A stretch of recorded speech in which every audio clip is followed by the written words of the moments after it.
And what's your view on gold? Gold has been everybody's favorite for a while. What do you think? I'm not a big fan of gold in general as an asset. I like to buy assets which have a value and generate a value for some reason. So I see it only as a store of value and diversification from the rest of the portfolio. Be it a currency, be it an asset, it doesn't really matter. It's gone up a lot. I don't see gold going to 10,000 as someone says, but I think it makes sense to hold some in a portfolio because it certainly keeps its diversification.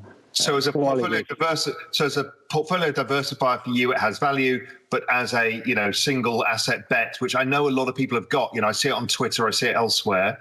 You think that's not probably the best use of capital?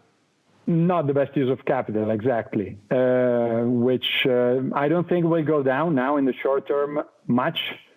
I think it will stay here because uncertainty will stay here. And as we know, gold turns out to be a good hedge on hyperinflation and on deflation. So it's not a bad idea to keep some.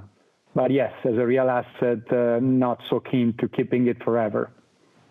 So what is the next phase in markets for you? Do you think we got some more downside before stabilizing, into this kind of period of time where we don't really know anything? What's your hunch here? I mean, it's not easy to call because obviously we've moved very sharply. What do you think? Yeah. Well, my base case is that we won't see a new low on the S&P, which is the first thing we'll look at, below the low of the last quarter of 18, which was 2,300 something. So you think that support holds, essentially? I think that might hold. I would prepare my portfolio for this not to hold. So I would prepare I think it's the time of reducing the sizing of the positions and of the bets, reduce the value at risk on the table, because the moves are big enough to make money, also with smaller positions, and they're big enough to ruin everybody with large positions. Exactly. So I think the more you put yourself in a position of not having to be right to necessarily being right, it's better. And that's my base case. It depends how it will evolve in the UK and the US. Yeah.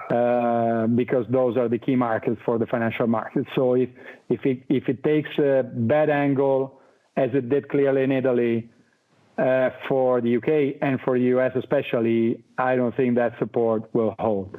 No, yeah, I tend to agree.